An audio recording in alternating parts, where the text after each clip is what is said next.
introduce myself and then hand over to the chairperson. So my name is Dr. Bindu Nishal. I'm Vice President at IKP Knowledge Park, where I lead the Agri vertical as well as One Health Incubator. We won't talk about the One Health part today. Today is all about Agri.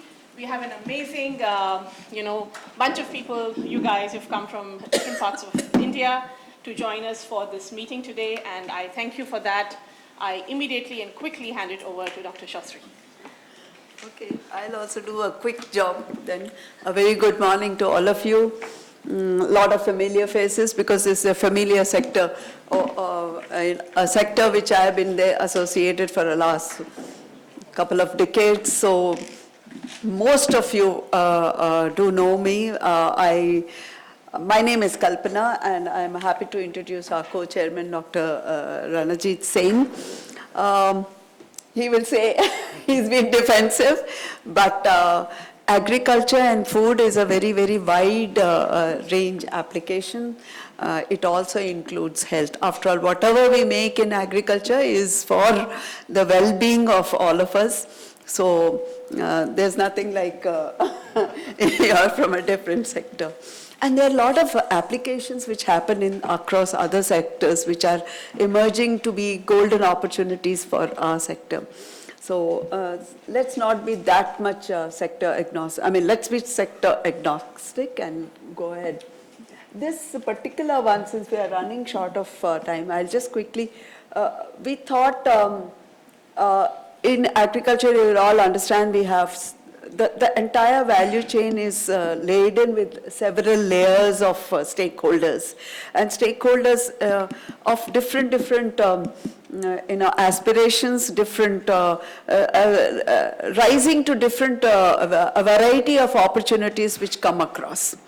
So you have industry, you have the new facet which has emerged in the last probably 7 to 8 years only, I would say, as a versatile force, the startups. Only difference is most startups are tech-based, and so we thought one sector is that, and definitely requires a special discussion on it. Then if there are so many startups, why is it that investments are so frugal for agri-startups is the next part. And of course, at the lowest end, but most important, at least very close to my heart, is the grassroots innovation which is happening. And if you recall yesterday's discussions in many of the sessions, ultimately everybody realized that we have to do something at the local with maybe global, use the opportunities at the global level, but impacting the local population. So in this session, we thought the last quarter would be also try to understand, recognize what is happening at the grassroots level in their own small way. They are not funded, they are not doing, they're just doing it because they want to have an innovation. But the ultimate thing is, of course, innovation. So with these remarks, we had, I think Bindu and Vithal and Vishaka have worked on a set of all the questions. Before we really start technically, a quick round of intro for all of us. As I said, I'm Kalpana. So, my name is Ranajit Sen, of course it's written here, and I'm a startup mentor to IKP. My name is Karunakaran, I'm from Corteva Agriscience. Good morning, Janita from Agriscience. Good morning, Dr. Shiva from Absolute. Good morning everyone, I'm Vithal from Social Alpha. I'm Manoj Kumar from Natural Crop Care, working on sustainable Agri-Innovations. Hello everyone, I'm Amandeep from Maruthachalam. We are using drones to provide crop monitoring services to the farmers. Good morning everyone, my name is Adholeya. I'm a rural innovator and entrepreneur. perhaps the youngest. Yeah. So my name is Vithal. I am IP manager at IKP. So I deal with patent filings, IP management, policy related issues, technology transfer. morning everyone. I'm Vishaka Sawan, Program Executive, Agri-Innovations. I'm Nalini Kumar from Lemon Bakers. We are working with millet-based flatbreads, parathas, made using fermentation technology. Good morning, this is Sabina from Incubator, and we are into management of agricultural waste and turning into sustainable packaging management products. Okay, interesting. This is Richa here. I've recently joined at Agriscience. My expertise lies in cell molecular biology, plant section. Good morning all, I'm Abhijit from ThinkAg platform. Very briefly, ThinkAg is a not-for-profit platform which is working very closely with Indian ag and food startups trying to build multi-stakeholder partnerships. The focus is mostly on the startup and corporate partnerships. So happy to be part of this discussion. Hi, good morning. My name is Ravi. I am from FMC Biosciences. We develop new agricultural products and historic. Anybody else who have... Lakshmi, please introduce yourself.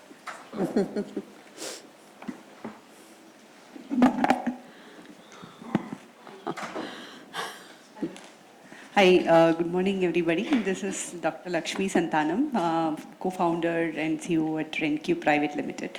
And we are coming with an innovative solar panel. We have a small demo there. Please take some time to take a look. So what we are proposing is now solar panel can be the third income for the farmer. So the farmer can lease the land. We have a unique type of panel with which the farmer can continue agriculture cultivation on 100% of the land, and the developer can generate power and export it to the grid. So it's a win-win situation. I think we'll have more details when we start the startup opportunities round. Dr. Alok, yes.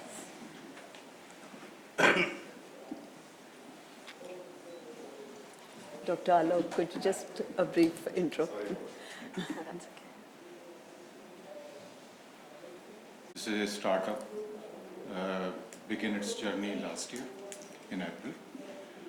We are in B2B sector with nano fertilizer products besides aquarium fish products. And we are also part of the regulatory systems. I have been helping Government of India for regulatory policy and system development. Thank you.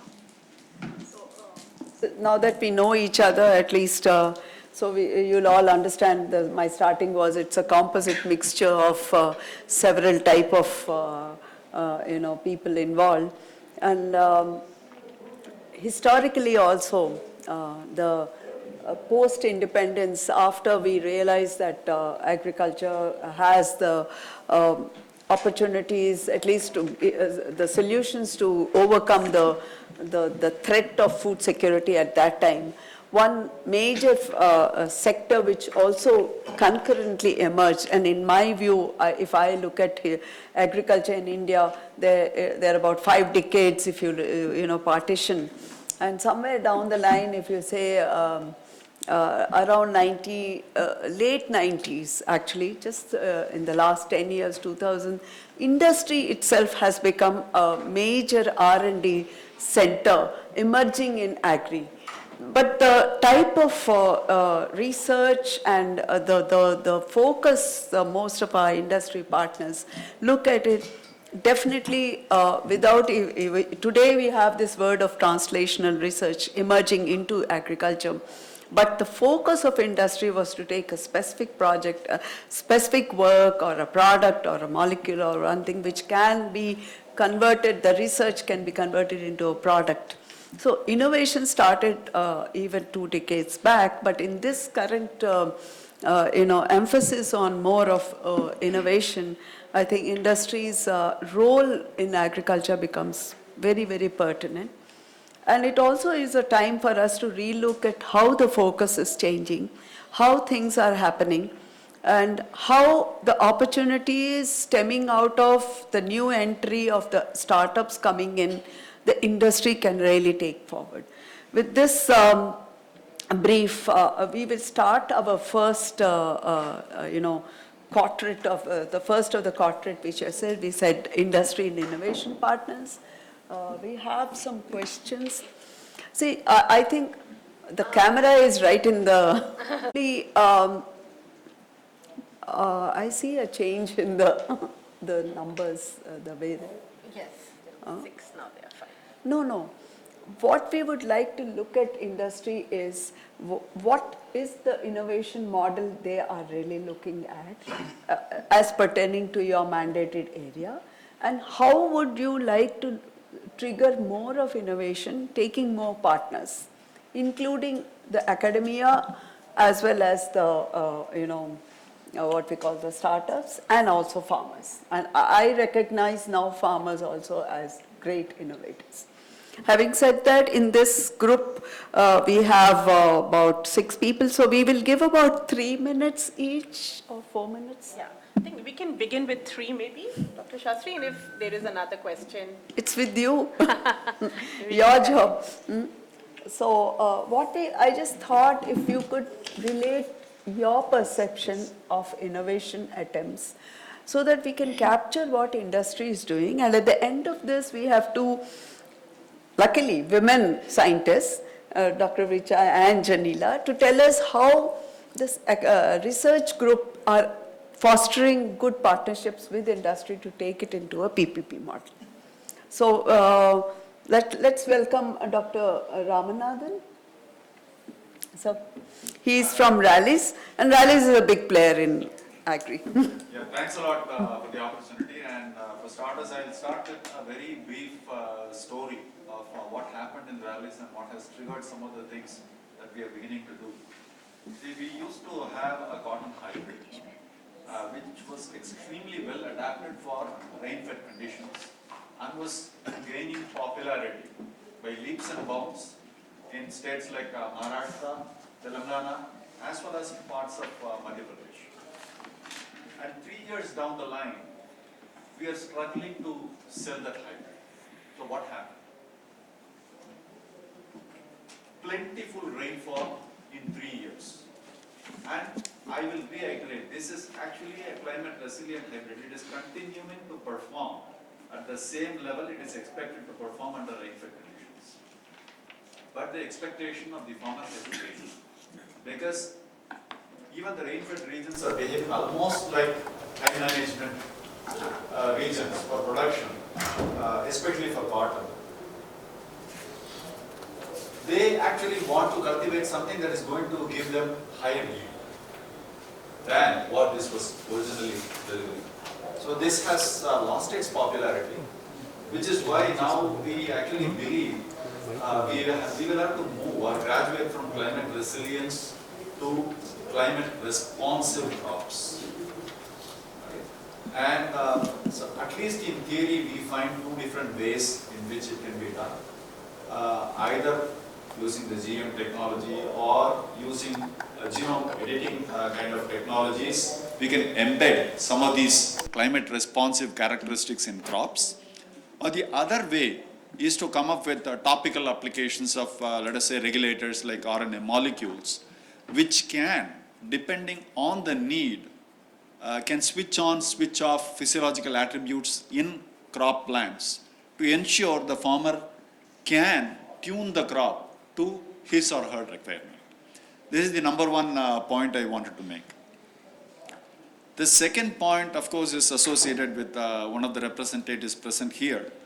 So drone-mediated sprays, the regulation actually has eased up significantly, and there is a window of 2 years over which actually companies are allowed to spray insecticides, fungicides, even without prior approval, regulatory approval, which is a great start and it has a great future.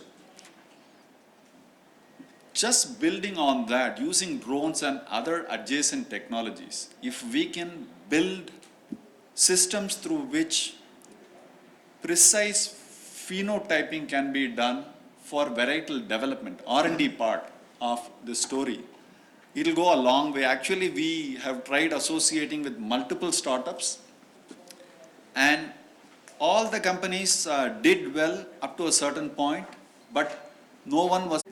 Technologies like flow chemistry have been in vogue for some time, but they have not been up to scale.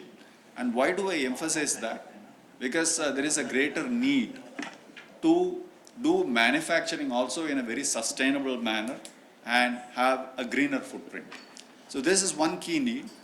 And another option there is to switch to biological ways of producing ACM molecules, because a lot of these molecules have biological origin. One excellent example is strobilurins.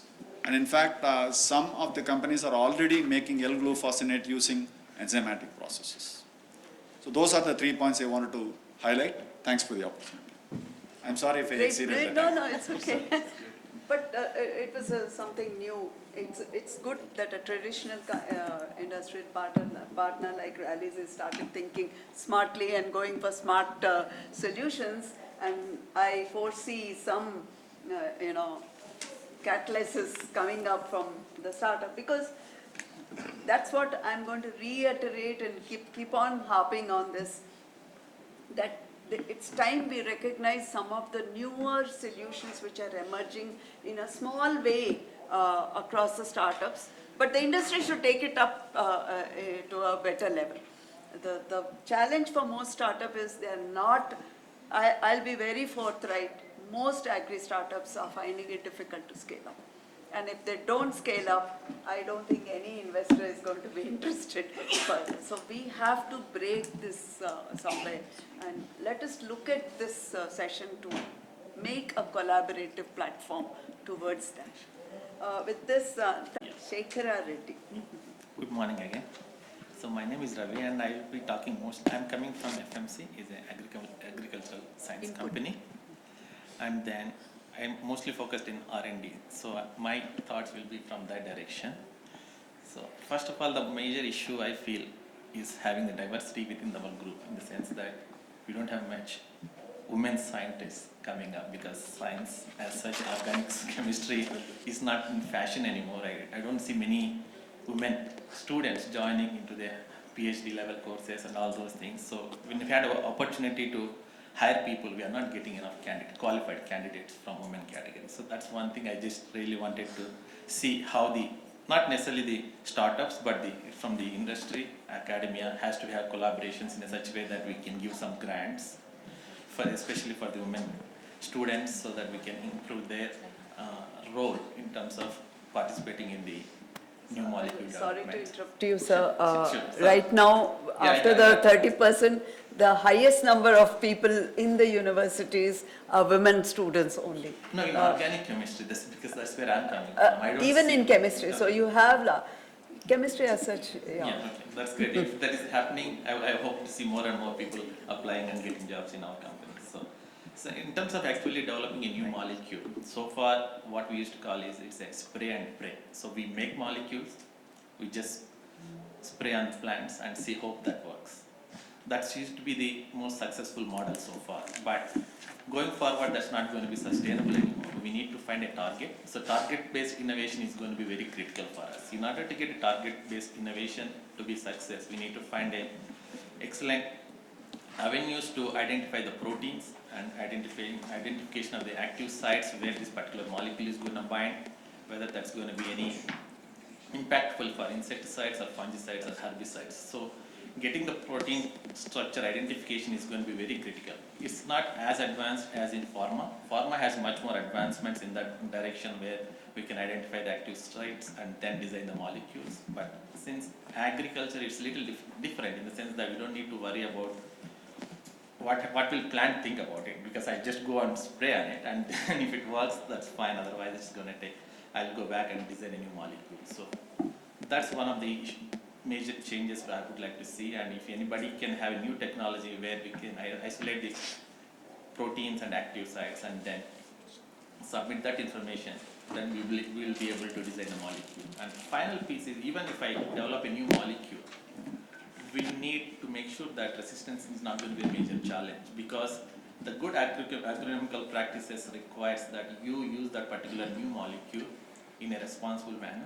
Otherwise, it doesn't matter how active molecule I make, it's going to end up getting resistance. So generation of the resistance is going to be critical. So one last piece I want to add is, monitoring the resistance is going to be the very important piece, because otherwise if you don't monitor it, there will be lots of cross resistance across all the kinds of herbicides, fungicides we use, and then the efficacy of those particular molecules are going to be go down. So we need help in terms of because in advanced countries it's easy to monitor the resistance, but currently in India it's very tough to monitor the resistance, because these are all small holding farms, and different farmers use different kind of practices.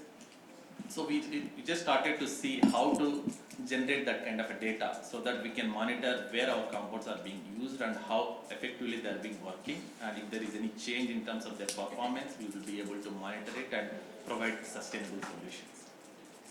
Those are the key things I would like to say. With that, I would like to start. Just wanted to add, FMC is actually opened up in collaboration with PGTSU for a specific student-driven project.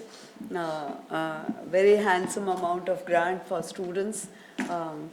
You could chip in that diversity angle also into that conditions, and we should. I totally agree. But good thing that a new word has emerged of responsible. Molecules which behave in a more responsible way. I think that's a good lesson for us to understand. But there are certain input companies, startups now, something food for thought for you people. If we have molecules, we have new innovations. The regulation is is not very far. So may I request Dr. Alok? Yeah. Thank you. It's okay. Good morning once again. Keeping in view the Please, yeah, sorry, continue. Keeping in view the innovation and industry partnership as a theme for this session, I believe. Yeah. I thought I'll make some pointers here, and particularly the innovation parks or the incubators which are existing, they may go into clustered approach across India, across globe, and provide those startups who wants to seek help. They can be in any region, any part of India, and they can take multiple incubator support. I do understand every incubator have their own requirements of being sustainable, financially sustainable, and so on and so forth. So there can be many different mechanisms that can come in place to share money that comes to these entities. But clustered approach would definitely help the innovators sitting not in Bangalore, in Hyderabad, but in Mandi or in any other district in India to take help from these clusters approach. The other aspect which I also see from the point of view of innovation partners is the ideation is expected from the startups. Ideation can also come up from the incubators. They can do a comprehensive research, finding out what are the potential business areas, and they can announce those for startups to come in and take help because they are generally quite well equipped in terms of from IP or a kind of bandwidth. So that's something which can proactively happen from the point of view of the incubators or TTOs. Although I have been part of the government by many different ways, chairing task forces for funding research, but I strongly feel, having that experience, that most of the government funding should go through or should come through the incubators, because that's how we can bring more accountability. That's how we can bring in more KPIs, effective KPIs into the system. And of course, the training, skill development activities, even regulatory support. At one point of time, I in fact proposed Department of Biotechnology to set up the innovation and the regulatory institutions per se, who can take not only produce professionals of regulators, but also provide startups and industries to take high-end facility advantage and build up data, because there are robust data set needs to be developed. If you look at the nanotechnology, agri-nanotechnology policy that I have written with my colleagues in DBT, there's a whole lot of data required to be developed, and that data needs to be produced, which not required by each startup to make investment in capitals, rather than taking help from these institutions. Startups also require the plan A, B, and C mechanisms. Many times they are more emotional and less practical, I would say, and therefore they sometimes definitely not make very good amount of money. So support system by, again, incubator portfolios would be helpful for that. Thank you. Thank you. So thanks, Dr. Alok, because you have raised a very important part as regulatory, and this is very recent. Post the Agri Startup Conclave, which happened only last week, about 10 days back, we've received a small communication from the ministry that they're thinking of an agri startup policy in which one factor is the regulatory, which is emerging quite a lot as an incubator in charge. I am now actually facing some of the issues which are coming for startups, and this is probably a little ignored, not so much in the health and pharma, but definitely is emerging in core agri. I'm not even talking about food. I'm talking about core agri inputs. We did face the same situation when drones entered, and I'm sure Ramandeep remembers. We had to go to different people to tell whether a drone can fly and do the R&D work there. At that time, way back in 2014-15. Thanks, today we have some guideline in place. Slowly, if you see, we are now getting into more core agri-tech. And if I request Abhijit, with the recent report, I'm sure what insights ThinkAg can bring in the emerging landscape. Surely. So basically, I would like to highlight from our experiences certain gaps and certain opportunities, of course, because the gaps itself will be telling what the opportunities are, and without delving much of time, I'll directly get into point for these things. So basically, one thing that has come to our notice is most of these platforms, basically, and at least the ones which have grown in the COVID area, so they are very focused on the platforms, e-commerce. I mean, these kind of digitalization, interventions. So now it's high time that we basically move on from this into deep tech areas. We need more deep tech. We need ag biotech. We need things, technologies in the post-harvest part of things. Because export, of course, we also need to think about the export chains and all. So high time that we basically not only change our focus, I'm not saying change our focus, but basically bring them into more focus and basically concert our efforts towards that. Next is basically what we are also seeing is there is very less of tech and innovations in the allied sectors. We are all talking about crop-based tech solutions and all. Let's understand that agriculture is basically includes allied things also. I'm struggling to find good solutions in India for poultry, for dairy, for fisheries. I'm depending on my counterparts, not counterparts, basically our regional partners sitting in Israel to give me some technology which are in, because there is a demand. There's a demand at least from the business space, at least from the corporates. So that part I'm actually struggling to see this. Next is most of the young teams, of course, it will also depends on the resources and also the financial bandwidth. But most of these teams have tech people, but probably very less of the domain people. I mean, some representation, because ultimately it's the domain and the tech connect that will eventually make your solution more effective. So that is because most of them have, but they are mostly depending on their mentors or advisors who basically give some, very less of advice, or basically because of time they are not able to do.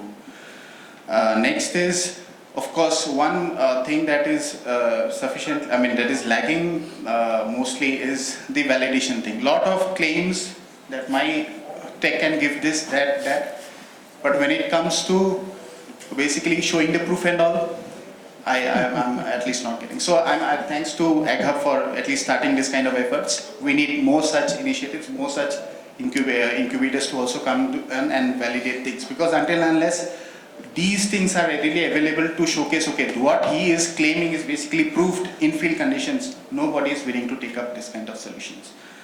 Next is we need more, of course, the benchmarking is definitely required. A lot of similar technologies are coming, but what is your USP? How different are you from your competitors? What's basically the price comparison? What kind of cost benefit advantages are you giving? So these kind of aspects are also very important. And we are also getting, I would not like to name anyone in specific, but lot of startups are coming up with only beautiful presentations showing tech, but the tech is not available. So let's, and this could be, very less of number, probably 5%, because the moment I get to interact, I immediately tell them, okay, how are you different from your peers? Come out with this.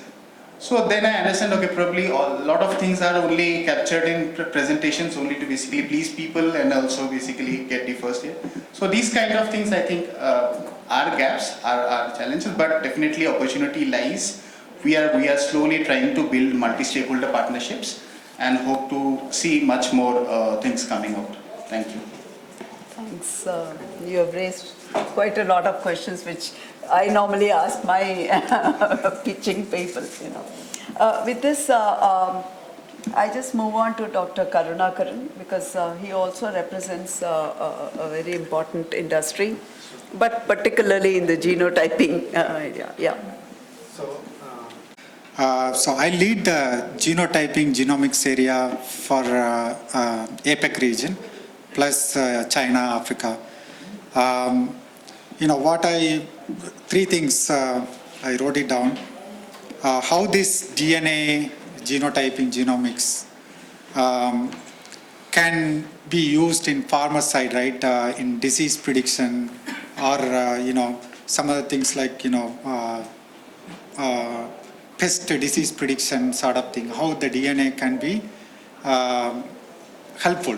DNA testing can be helpful for the farmers. Then, since I come from R&D, there are a lot of gaps in terms of affordable mechanization in R&D. So, for example, harvesting, planting, are there some of the machines which we get from the foreign countries, right, which we cannot use directly into the fields in R&D or farming fields straight away because of the size of the things and cost. So what we are looking, something we can afford in R&D plus also farming field. And then third thing is, Sar touched upon some of the biologicals. Companies are moving into more and more green chemistry, sustainable farming. So, we are looking more into biological side, where, we can eliminate some of the harsh chemical and move into green chemistry based sustainable farming. So these are some of the things I wrote down. And also some people touched upon the drones. When you look at outside a drone, drone can be used for anything. But when you go into application, right, there are a lot of challenges. So, for example, disease prediction or some phenotyping, we face a lot of challenges. So the companies which can come up with a solution. So the corporates or seed companies, we can use some of the drone startups in customized applications, right? So these are a few points I just wanted to highlight. I have a few things, maybe if I get an opportunity. Yeah, sure. Thank you. I hope if we are managing good time, thanks to Vithal, then we will come back to you. So, but before we really move on to the core research scientists, I request Bindu, you had one question which was from the chair, this side. Right. So thank you so much. Ranajit, would you have a question? I have a question because, sorry. You have to, There is I can see a lot of synergy, a lot of, cross-linking between drug development and, what you are doing in terms of developing, because there's a close relationship. And in drug development, which I think you also will be doing, three main things which the regulator is looking for is safety, quality, safety, and efficacy. So I would suggest that you focus on these three things, and that is one part. Can I continue? I have no questions as such, but I have a question. Dr. Goswami pointed out that maybe you see flashy presentations, but if you really go into the depth, you find that there is nothing. I think the issue there is that, the startup has not spent enough time in customer discovery work. So the back of the envelope thing in new discoveries or new, whatever product you're developing, the thumb rule, at least in healthcare, the thumb rule is that you have to be 3 times better and 10 times cheaper. I know it's a big ask, but then if you have that, and then you develop, and customer discovery, when I'm saying, you develop a very good product, but you don't find a customer. The customer is ultimately it's not your product which sells, it's your customer who is more important. So let that not happen to whoever is doing this, that be customer focused, okay, and let the customer look for a good product rather than a good product being looked, you're hunting for a customer. So does it make sense? Yes, because in agri research, it used to be the last option of more of pushing the technology, but even yesterday in one of our sessions, one important part came is somewhere we are down the line, the market research and the market, identifying the market is probably missing as the researchers start. So with this, you had some? I think we really are short of time, maybe. So now that we have understood what the industry is doing, so I now request both my scientist colleagues. I wear that hat. I love to be a scientist only. So, Dr. Richa. I would like to start summary statement, if I may, taking from what Dr. Ranjit here for phenotyping, looking for an active molecule or looking for diversity, if I may bring the gender thing there as well. We cannot compromise on quality just because we are looking for diversity. The screens, whether it is for setting up of capacity building, whether it's setting up of looking of a biological molecule, has to be, I think, too scaled up. Even the scaling up of startups need to be addressing two things. What is the customer? Where is it? Is it something that you're looking for local market? Then every startup need not scale up, That solution is meant for that market only, if I may say so. So if you are looking for graduates in organic chemistry, we need to find what kind of universities actually cater to organic chemistry. I come from a teaching background, and that touches core. You will find students who have done PhD. Now, these days, the number of female students is 75% of them are females across universities in India, not the other way around. But how many of them are actually willing to go to industry is the question. No. I would add one more. It's a complaint to the industry. How many industry partners are prepared to take women? If so, that's a different. Deviating, but I can tell you with a lot of experience. As far as FMC is concerned, we are right from CPO, Yeah. our goal is to have 50% women representation by 2027. So we are eagerly waiting to have people, but we are not getting. So I think we can take from what Ranjit was saying, that that the quality screen has to be stringent enough that gender does not come into it. You pick up diverse people from backgrounds where gender is built into it, but you're not picking up because of gender. So how you pick it up, that's an exercise that you need to do in-house. But from the number of students which are passing out across India, there are so many of them. I'm sure that 50% would be extremely doable, provided that screen is made so stringent that you don't go about looking for a women student, but you look for a student who is passionate about organic chemistry, and I'm sure you'll pick up more than 50. Coming back to same thing, when you're looking for organic molecules or something, there has to be a fast screening procedure available. Not everything needs precise genotyping or phenotyping. For some of these, we need a quick and dirty screen to eliminate what is not needed. Selection is important, as Dr. Janila would say, rejection is equally important. For out of those thousands of molecules, how do we reject what we don't need? So from startups, we are looking for a good, not innovation, a smart, simple idea to screen out what is not needed, what will not work. Then focus on the works and come up with a cheaper, scale-up, whatever technology. So from cell biology perspective, I think that is important because there's so many things happening. How do we set up screens that ask specific questions, which can ultimately be scaled up for whatever process or methodology we are So what you're probably airing is research to have rapid diagnostic and methods of, fast-track diagnostic. Big data sets also need Actually, if you, sorry, can I? I think there is some kind of a cross-linking with what Abhijit said and you're saying.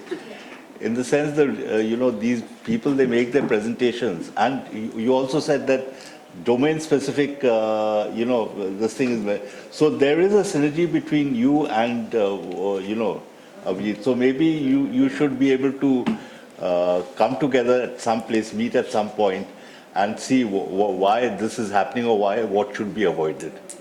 And I also like the clustered suggestion.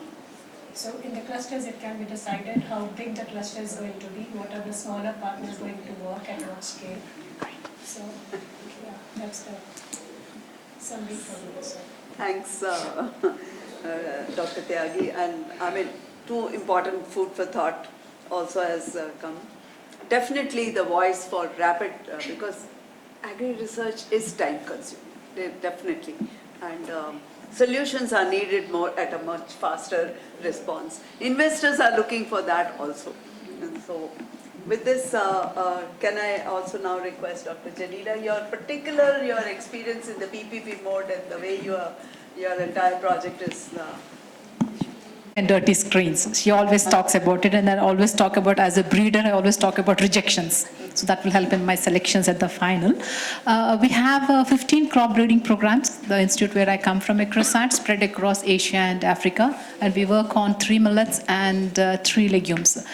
Both to the investors and the startups, I think, what I would like to ask them to start thinking about is nutrition and food loss and food waste. I don't think we are at a position to afford any food loss, right? And ironically, the lot of it happens at the farmer level, so which is not the case in other developed countries and all. So I think that is could be one area. And just coming back to the nutrition, so for the seed, when technologies are packed in the seed, I think that's the best sustainable and the most affordable to the farmer, because we should all remember both our clientele are farmers. They are consumers and the value chain actors, all the line, but then farmers too. And packing technologies into the seed would be the most viable option. And then from that perspective, we have now new tools which enable us to develop the seeds at a faster pace, unlike the days wherein it would take almost a decade to come up with a variety to be commercialized, we have tools which we call rapid generation advancement tools and other approaches like phenotyping, genotyping, and all this come together, which will enable us. Now, what we look at is, as we are organized ourselves in a demand-led breeding, which means we do want to cater at the research and R&D to the industry. And we do get that feedback from large MNCs and all. And I'll just throw in one example, like high-holy groundnut variety, which we have developed. And I think we are the first ones to release such varieties in India in 2020. And they have both. I mean, it's preferred for the industry, for the shelf life benefits, and for the consumers, for the health life benefits. We all buy olive oil, right, from the supermarket shelves, maybe 4,000 a kg or whatever it is for the premium oil. And we have the same in the groundnut now. And why not this? And you can grow it in India in the most sustainable way. It's a legume. It adds 25 kg nitrogen, which means you're not, you're also contributing to reduction of the greenhouse gases. So, because again, synthetic fertilizers will add greenhouse gases. I'm just asking to think from that sustainable local solutions and local opportunities.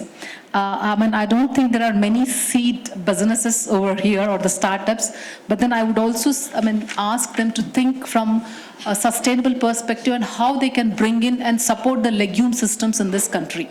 Right? We are we largely still depend on vegetable protein, right, to meet our dietary protein needs. And then where is the support coming to the legume seeds in this country?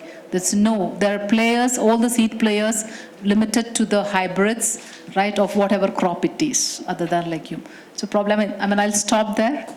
Yeah, thank you. Janila, just to answer, in my last so many years of association with startups, I have yet to see a startup who is working in the seed area. It's only the big industry which is in the, I have no answer to it, but I keep, okay, I look forward to your answer. Just wanted to add at this point, like when we are coming with these new seeds, like it could be biofortified millet and all, I think what would be a good help would be enabling a closed loop value chain development, wherein we buy that X commodity from the farmer and then feed into that supply chain. I think that's where, at least at ICRISAT we are working on that. Even ICRISAT is engaged. Yes. Some of the communities like FPOs are now engaged in seed production. And that is a new emerging layer.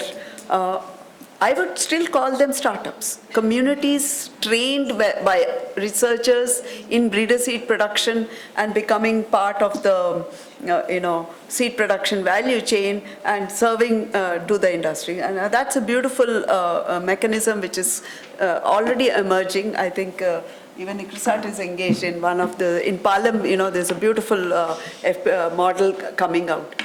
Similarly, in Telangana, in rice, the university has done. So you have dedicated farmers who are working only on contract farming for production, seed production. So, it's an employment opportunity also. Before we just move on, I have two people who didn't introduce themselves. Deepthi, just a one-liner before we come into your session, but you joined late, so. Thanks, Dr. Hi, I'm Deepthi Reddy. I represent Samunati, currently as CEO of Samunati Climate Action Fund. Pleasure to have seen some of you talk, and some of you I do know in person. Hope to engage and have interesting conversations going forward. Thank you.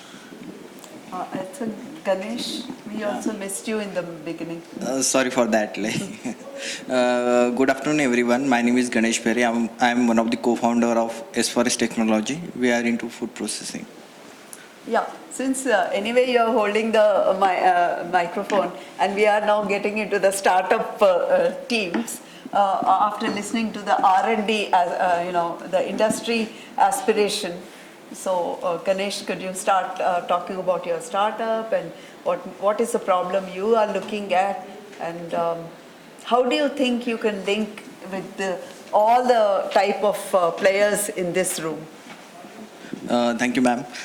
So we are a full stack food processing platform. We provide food ingredients to food and beverage industry, saving time, energy and cost for the consumer. So what we do is we convert the farm losses into food ingredients using patented solar-powered food dehydrator.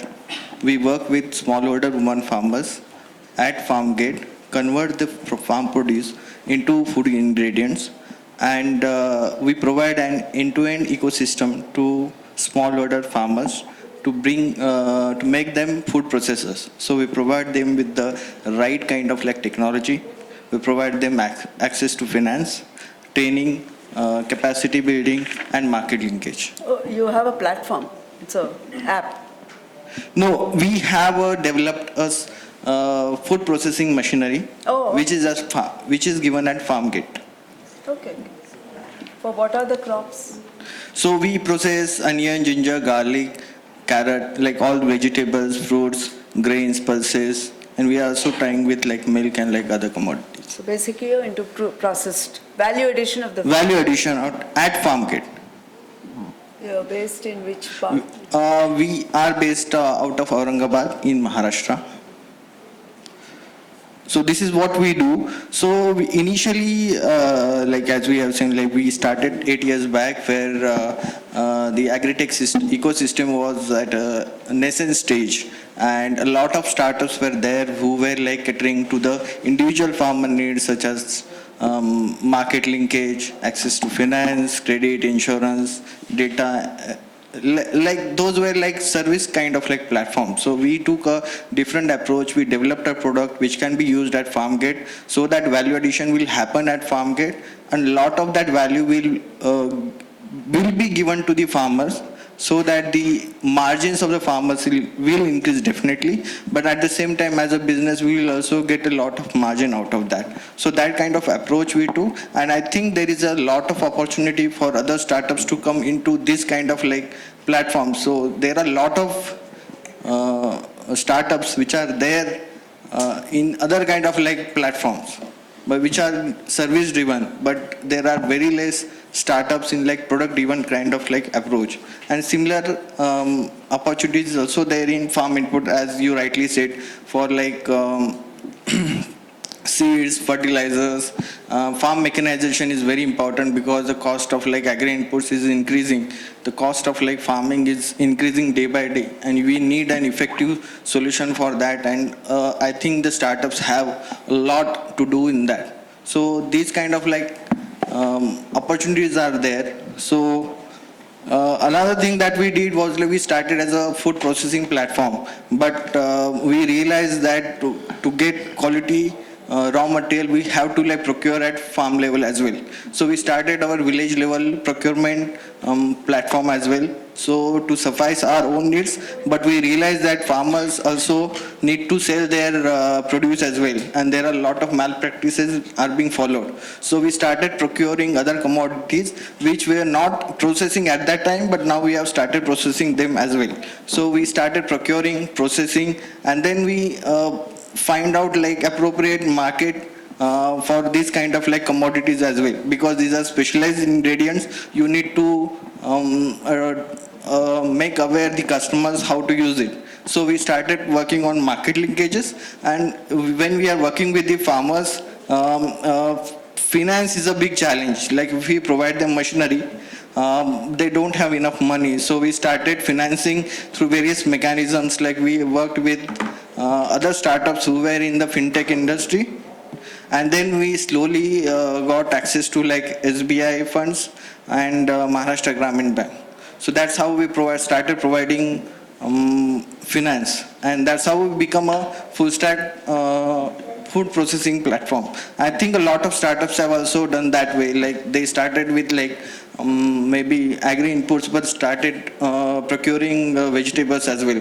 So that kind of like journey we have also took over a period of time, and that's like beneficial to the farmers as well as a business. We also gain a lot of margin out of that. So these are some of the things. Vithal is standing, all of you take a cue. Huh? Vithal, you have to come this side when they are speaking. So thanks a lot, but what he tried to probably say is he started on one journey, and then it is a self-driven vehicle which has gone into different forte and ultimately make a complete road by itself. Good going, thanks a lot. you talked about input. So Manoj, I think most of the startups, I'm quite, knowing you, I've seen you as young RAs and all. So I'm taking the liberty of calling you Manoj. Okay. Thank you, ma'am.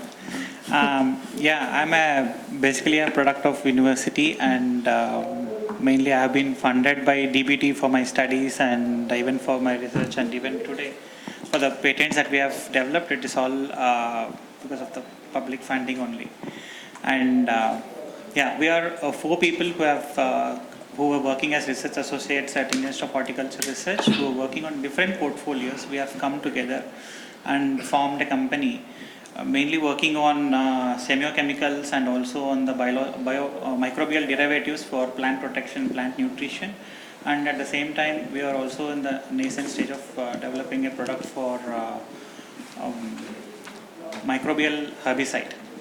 So, because these are the products what we have seen, basically that has come out of the demand that we have seen that the farmers have been asking for. So we have been working starting from the smallest of the farmers like 0.5 acres to up to the clients like Coffee Day, who have about 15,000 acres of cultivation. So we have seen, like because India is the largest country, means largest arable land country, but whereas the average landholding capacity is very small.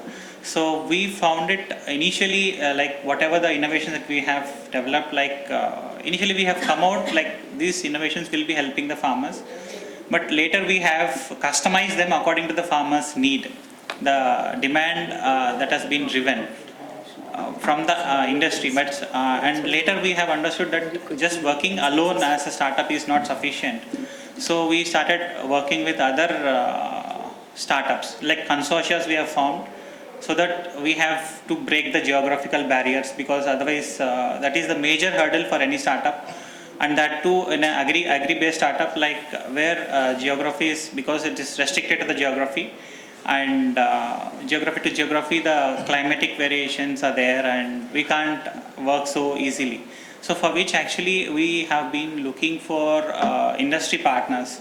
So initially when we have come out and said that we have some good molecules, that these are working very efficiently, but that time the industry was not ready to take it. Actually maybe I can say 7 to 8 years back, like when already these products are working in the field, why should you innovate something new? So what the market doesn't need. So we were like really surprised. So but slowly we have now the scenario has completely changed. People are looking for the new molecules, and even Sir was also telling that we are looking for that kind of molecules, and we have been working on that. And basically what we see here is like being a startup, we have restrictions in terms of funding, like we can't validate the product in many geographical conditions. So we are working with universities to get the product validated, like there is a MOU with PJTSAU, where they are giving means the data generation for the startups and even for bio-AG companies.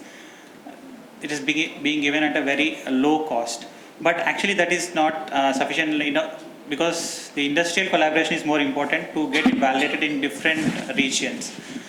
So that is where we see the challenges, and apart from that we are ready for scaling up. We are mainly looking for the industrial partners, not just funding for scaling up the production, but for the marketing capabilities also.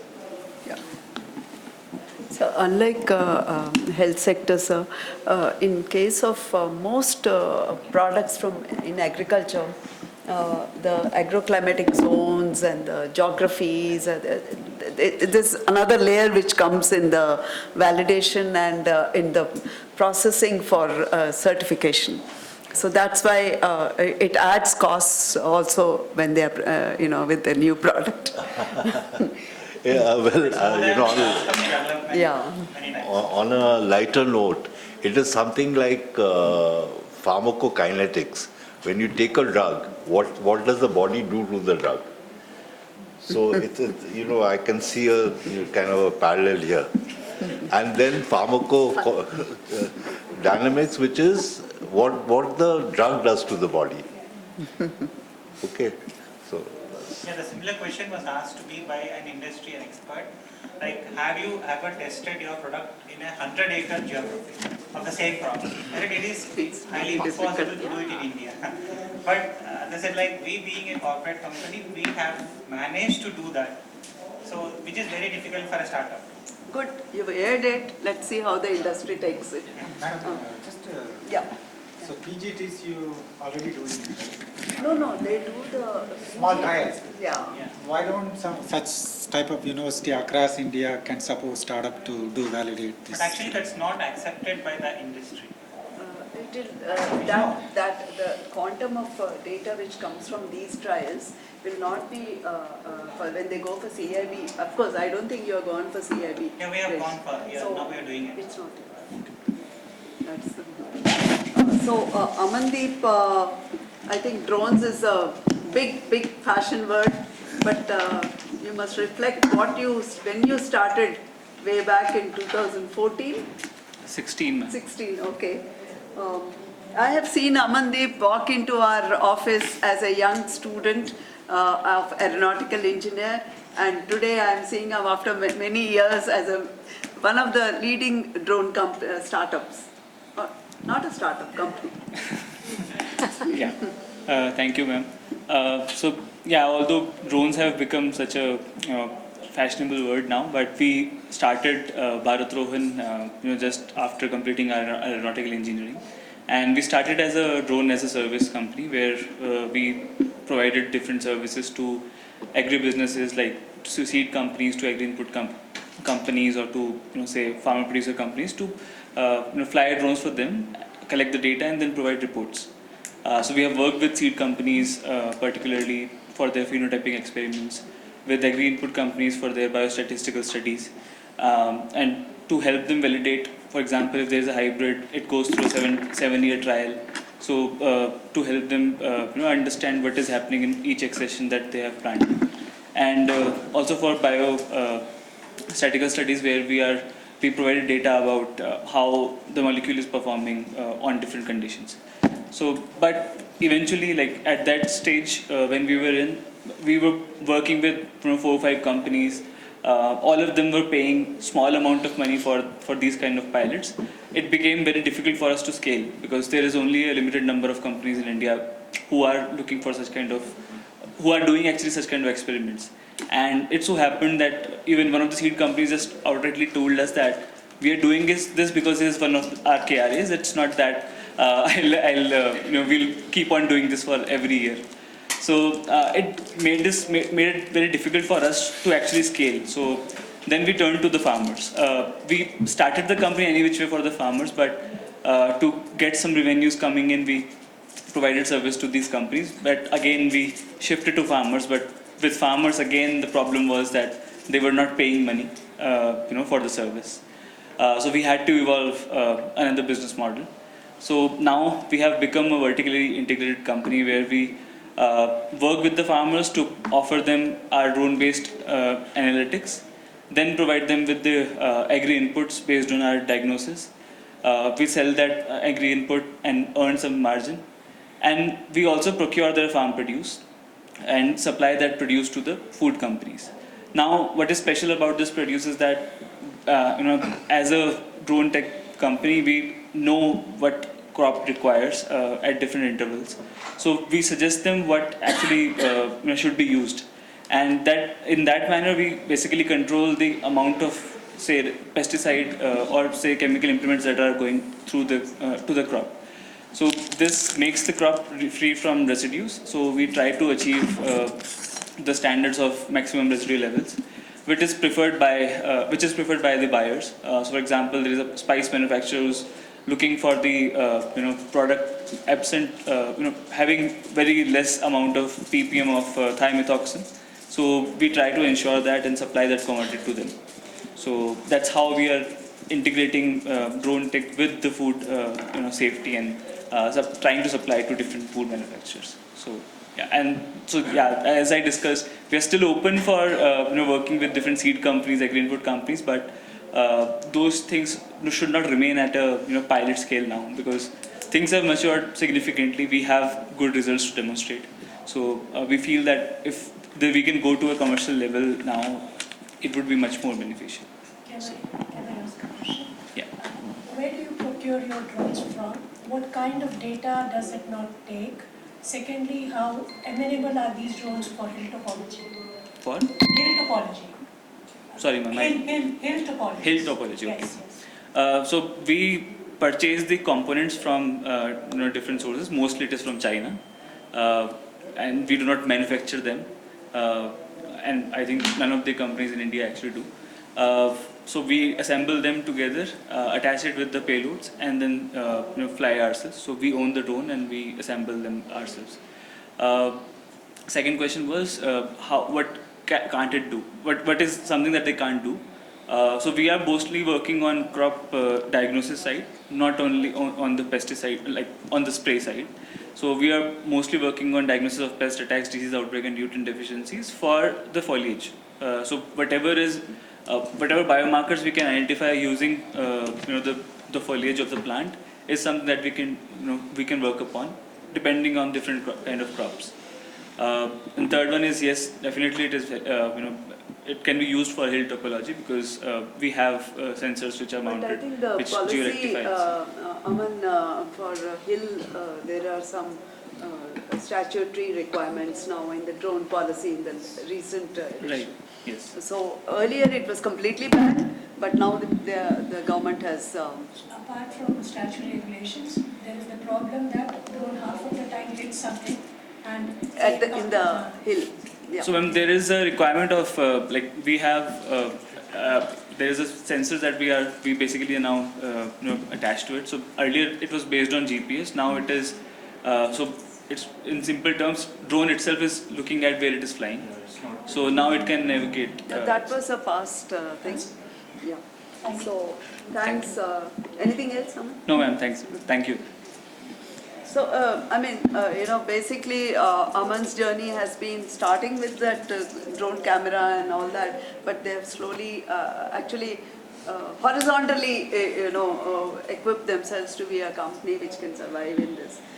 Fair enough, but there are many more opportunities coming with this technology. Probably not the right time for me, because it's quite a lot now, and it's really maturing, and it's an important tool.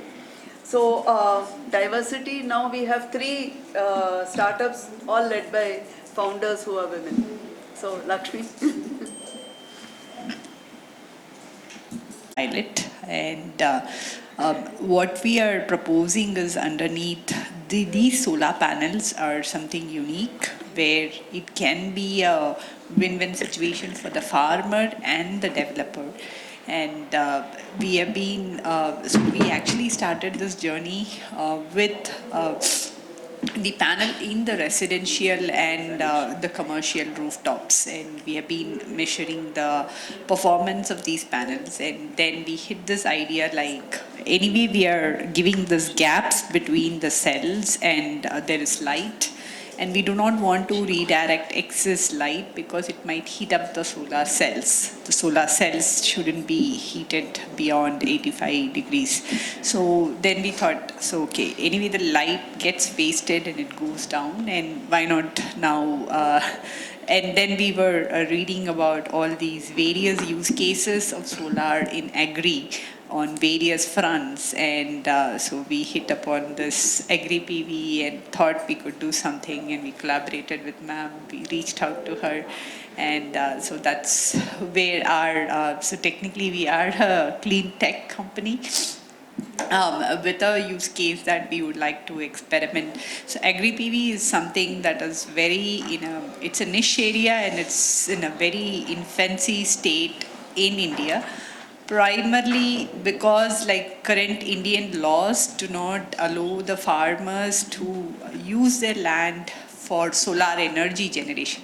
They can set up something in the periphery of the farm, like the PM Kusum scheme, where you can have the solar panels and that can be driving a 7 HP or a 10 HP pump. But and But the shortcoming there that we see is, even though this PM Kusum scheme gives in almost all the states 80% subsidy, the farmers are not even able to bridge the 20% capital. So given their, the economic background. So instead of putting this burden on the farmer, why not flip the situation and say that the onus of the development of solar farm is on the solar developer. So today the solar developers, they go to these arid lands in Pavagada, Rajasthan, and they buy the land from the farmer for literally, rock bottom prices. And the farmers has to stop, and they also give because their economic conditions, they want to get out of the vicious cycle of poverty. And they give up these lands, and probably they themselves get their employments in the solar parks. So, and sooner or later, it's going to hit a situation where we are going to, India is looking at 450 gigawatt in the next 10 years. And that's like the land area of Sikkim. And sooner or later, we are going to run out of land. And we are going to be looking at more and more spaces. And we have to take, and India is a country with 60% agricultural land. So we need solutions which can, be coexisting different strata of people. And so Agri-PV is something that's something that is absolutely needed. We are still in the nascent stage. We are trying to standardize and through the pilot understand what type of local crops which can give better remuneration to the farmers. That's more important also, and acceptable to the local produce. As a local produce. Nothing, all the developed countries grow all fancy other crops which probably won't have market access. So that's what the emphasis is. But we are now eagerly, you can have a look at it, I think. Yeah, so that's the model there. We have... the technology is patented already, and the type of the direction and the glass. Yeah, so we have this unique geometry in the glass. So one is we are benefiting, our value proposition for agriculture is the farmer can continue. Now, why should a solar developer use these panels and why not use the existing panels is that we are telling we'll boost the energy generation. We can go up to 40% in some seasons. But on an average, today we are able to do 20% increase in energy yield because of the prism geometry. The prism collects light and increases the illumination on the solar cells. And whatever it doesn't need, it sends it down to the ground and it can be used for the crop growth. Yeah, and so it's still going on. If you have any other questions after the session, you can have a look at the product and we can discuss it further. Thank you. Thanks, Lakshmi. Dr. Sabina, Waste to Wealth. Yeah, thank you, ma'am. Coming from a background of agricultural biotechnology, what I have seen, our most focus is on production of food products, and we are trying to increase food, more and more in food, but there are very less, effort management of this waste, and that is the main reason why Delhi is suffering, against double burning issue, and most of these waste are actually being they goes to brittle industries where again it is equivalent to stubble burning. They just burn it. So why they are burning that we have seen mostly they don't get profit. It takes very less time. So they just burn that thing. It is, they don't have to waste money on transportation. They don't have money, for buying combined harvester and all that. And we thought this waste, any waste is not waste until it is wasted. There are a lot of resources we can turn into it. So like me, I am into sustainable packaging. We are trying to convert these waste and trying to produce biodegradable material that is used for just alternative to styrofoam, extended polystyrene and single-use plastic. It can be used for many other packaging industries. But the thing is we see a gap. we need a proper channel so that this waste comes to us, people like me who are ready to produce or to turn into some biomaterial. But we also struggle enough to get those waste or convince these farmers, because for me it is a very new company, just few months, but I'm also struggling to get those waste. I don't know how to, I need proper aggregator again, so that it comes to me properly without, being contaminated or being, proper this thing. So there's maybe some government side, some regulators should be there. So that is the main thing that I'm suffering. And the best part is that if we control this waste, we can control a lot of other things. It is the environmental issue that we are dealing with. And there is a term called Anthropocene, like whatever we do right now, we are the responsible, we have to protect our future generation, and this plastic, styrofoam is the only thing that is right now causing huge issue, because ultimately it is being burned or goes back to landfill, stays there. So even these bio-waste I feel there are very good resources that can be done for many other production, not like packaging material. People are making notebooks and other things, but they don't know how to get those things. So that is one thing from the government I want. Where are you based? I started from Northeast, ma'am, Assam, Niti Hub. Now I am based in IKP Eden. I'm in Incubator there. Yeah, thank you, ma'am. Good. Dr. Nalini. Hello, this is Nalini Kumar from Levin Bakers. Under our brand Rotika, we are making millet-based ready-to-eat parathas, everyday parathas, made using fermentation technology. As an entrepreneur for the past 10 years, I always believed that, a business is not just for profits. Yes, profit is important, but it should also solve a purpose. It should either solve an environmental purpose or a nutritional purpose, but there has to be a purpose that it is, solving. So millets is something that is a future crop. It's a smart crop. It's a future. And we have all forgotten millets. Now it's very difficult for, the young generation to even consume millet, or for the mothers to, make millets. We have forgotten how to eat. So what I realized is, why not make millets in a way that people, it's very close to the food that they are eating, and also it is, they can consume more regularly on an everyday basis. So we have come up with ready-to-eat chapatis, which can be, it's ready, it can be just heated, and it is very close to the wheat chapatis that we are used to. With fermentation, we have been able to enhance the texture and taste of the millet parathas, making it close to the wheat parathas that we are used to. So as of now, I'm in a very nascent stage. We have just finished our pilot production, and I have got a lot of help. I came to AgHub. I am incubated in AgHub. I got a lot of help. The product development, the product is developed. We have just finished the test production. But yes, maybe in the further, what we may look at is scaling up.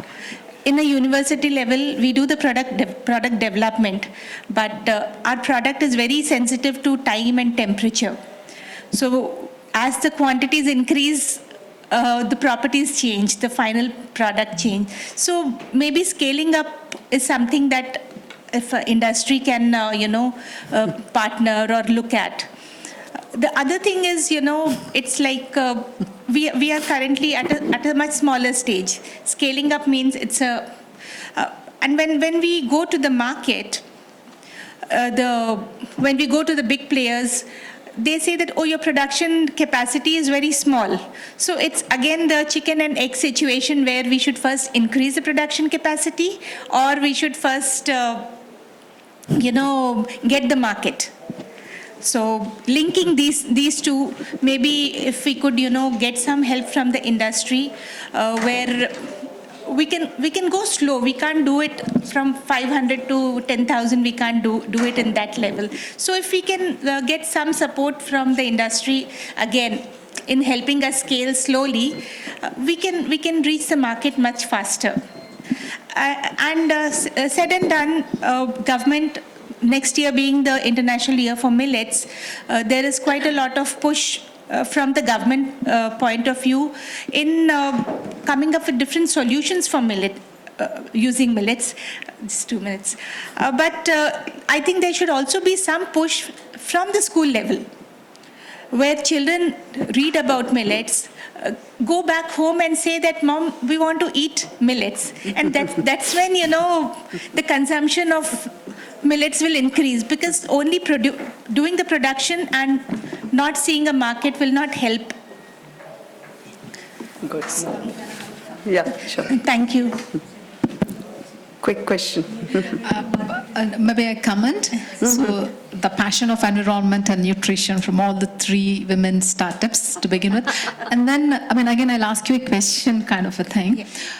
What is your USP? There are many millet products, many millet starters, millets everywhere. But what is your unique USP? Before you come in, okay. So what I can tell you is, like, we have this biofortified millets now, right? Okay. These are the new seeds which are available, biofortified. And we all know that when fortification happens through external application, that still leaves some kind of metal flavor and reduces the acceptability of the product. So you can also probably, I don't know how you can support with that supply chain, wherein this biofortified seed, that crop, that commodity goes into this, and that could be one of the USP. You couldn't think about others as well. Right. Add something there. When you said time and temperature, have you actually looked into the availability of which millet, which type of millet to target to narrow down that loss margin that you have from temperature and time? There might be availability in the millet itself with biofortification, where you can increase by not a large chunk, but still a substantial chunk. So the further research is yet to be made. We will be doing the ongoing research. But as of now, when you do it in a small scale, it doesn't matter much. The moment you increase, every 2 kgs makes a difference in time and temperature. So that scaling up, we can get a product. What was the USP she asked? Yes. Okay, sorry. USP is fermentation. With fermentation, we are able to make everyday, the millet chapatis very close to the everyday chapatis. So the USP is a consumer can eat millets every day, and that too, it's a ready-to-eat product. So now, with more and more women working, it's very difficult to make chapatis. So when you go to the market, you buy some chapati from the market, there's always a guilt. But with fermentation, we have been able to make even the wheat chapatis more healthier compared to the fresh homemade chapatis. So you can say that it's a guilt-free chapatis, and apart from wheat, we have also incorporated millets, which is much softer. The texture, we have some samples in our stall. I would be very happy if you all can try that out. The texture, we have been able to make the texture very, very close to the wheat chapatis, and we have been able to increase the shelf life by 3 times compared to what is available in the market, again using fermentation. So fermentation itself increases the bioavailability. Yes. So that was the USP, and I think they're in the process of patenting. So we heard the startups, huge galaxy and end-to-end galaxy. Also, first time I'm hearing startup also air their wish list to the industry. Thanks, Bindu, for organizing this sort of a conclave, where the ask is so easily there. And have you noticed that what was aired in the first section, it's almost coming, to a naturally, seamlessly, same ask, actually. If this is the ask, I think we turn to one common thing everybody aired is investments. And this is something which is definitely a big gap in ag innovation system. So we have 3 sources, the funding agencies, and also who are not, I'm not looking only at investments in terms of finance. The social capital is also equally important in the agri-food chain. So we start with Dikti. Samniti is a big player as an investor, as an investor of both social and finance. maybe the industry and the startups can learn something about your new programs which Samanati is taking up. That could be also. Sure.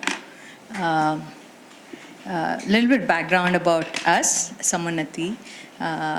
We've started this with Samunnati means collective progress, with a vision to make markets work for smallholder farmers. So we serve as an ecosystem, agri-ecosystem enabler across 22 states in geography, and cater to the value chain, with the value chain approach to agri-enterprises and farmer-producer collectives. With the emphasis that if we could play the role of aggregation, market linkage, advisory, which are primarily important given India specifically has disparated agri-ecosystem, can we enable this and enhance the equilibrium in the value chain? So that's the approach we've taken. So far, the many access to finance primarily being important. The various approaches we take apart from just the pure debt. We have something for startups specifically as Samaram, a platform, an interactive platform with the startups, where we have debt-funded startups, close to about 145 crores we have funded. Apart from helping them with particular geographical hand-holding support, wherever we are with a farmer-producer network or be it the agri-enterprises and so forth. We also have, again, touch basing on one of our genetic code premise of social capital, trade capital. We designed a product, more a simplified product as pre-approved, instant pre-approved loan for farmer-producer collectives, 5 lakh product, which goes directly to establish and build the social capital and trade capital. And then based on the need requirements and how we could trace the institutional development capacity for the farmer-producer collectives, we further enhance and bridge it up. We also thought that apart from the debt financing in regular that we do as Samanati, there is a need even for the continued support during the life cycle of the startup enterprise, which could be in the pre-seed, seed, and therefore a lot of initiatives from the foundation we've taken up, more from institution development, more from incubator support, partnerships with various incubators that we do across India, and then take up to the mid stage, which is the most important, again from the emphasis that there is value of debt for startups, and if we were not to continue supporting them through the ecosystem, how do we do it? So right now we are in the process of setting up an AIF Cat2 fund as well, more for mezzanine financing, as well as having a longer risk appetite for the startup, not just the debt products is what we are designing. So that's broadly what is the approach as solution for the startups that I do hear out from various categories. Millet specific, millet year being next year, there's some initiatives we've taken up. There's some experience centers we're starting. Hyderabad, Bangalore, Delhi, again more for promotion of the millets and how we do it. These are some of the initiatives from our end. Maybe as we go further we can discuss. Thank you. Thank you, Dipti. That's something. Yeah, that's an institution development. Yes, it's a really good initiative, and right in Hyderabad, maybe. I think in Ghana also. Yeah. So, from Samanati, which is a recognized institution by itself, we move on to Absolute, and I know Absolute more as a startup. And startup which started in the specific food segment, but good to see Dr. Shivam now and talk about strategy and partnership. So what is the offering for startups and industry? Sure, ma'am. Thank you so much. It's good to see all the tentacles of agri-tech under one roof. You see industry, you see startups, and of course the corporate, without which a startup cannot actually stay in the, skin in the game is not there. And India has a good, addressable market is around $30 billion by 2025, if I talk about. And if you see globally, every ninth startup, agri-tech startup is from India, if you see globally. So it means that, tailwind is coming from government segment. I had opportunity to work with Ministry of Agriculture for 3 long years, where we have a scheme known as RKVY Raftar initiative, and we have developed a mesh of 29 agri-tech incubators across India, funding till, of course, Sabina is one of the beneficiary of that, 25 lakh and 5 lakh rupees as per the stage of the innovation. And a lot of funding has been there from last couple of years, and from June 2020 to 2020 till 22 June, around 139 startups have been raised with more than $1.3 billion of funding. That's the score which is there. And recently there was an event in Delhi, PM Kisan Samman Sammelan, and Agri Startup Conclave, and there were good numbers and good announcements were made, and that was not known to all the startups. So I thought of briefing about has to be done. So there's an outlay of 100 crores for scaling up accelerator programs, and it will take the startup to the next level. Next means pole vault of incubation. Dr. Shivam, I think that it has already come, the announcement. Yeah. You have that, otherwise I can share, Okay. I can give it to Bindu and... Yeah, otherwise it's... the official announcement. It's a PIB announcement is there, right? Departments are... Okay, no worries, yeah. So okay, I'll talk about Absolutes then. Okay. Under Absolute, we have, first of all, Absolute works in full stack agri-tech model. And we are working with a lot of farmers across India in more than 24 states in major horticulture crops. And other than this, we do a lot of horticulture farmings, contract farmings with farmers, and export to 16 countries from India. And under this complete umbrella, we have a concept of NIP and AIP. NIP is Nature Intelligence Platform. So we have a R&D division in Absolute, which is working with a lot of scientists. We are, as of now, 500 plus employees in UAE headquarters and in India headquarters in Gurgaon. So a lot of scientists from bio-ag divisions, then agri scientists, and all those people are there in this part. And under AIP, that is Absolute Innovation Platform, we have partnered with a lot of incubators across India. And in this, we have an outlay of 50 crore budget. We have announced a budget of 50 crores under Absolute Innovation Platform, because we have recently raised a big funding round last year, $100 million from Sequoia and Tiger Global. So this Absolute Innovation Platform wish to help all the young TRL2, TRL3 startups of India. Since we have our tentacles in 16 countries, so we want to piggyback them to all the countries. We need some great innovations, that is need of the hour. Some cheap, affordable, scalable innovations, because farmer has no money. If you think, because the problem with agri-tech sector, what I feel like, 80% of agri-tech founders are of non-agri background. And this is never a challenge in a biotech and a life science sector.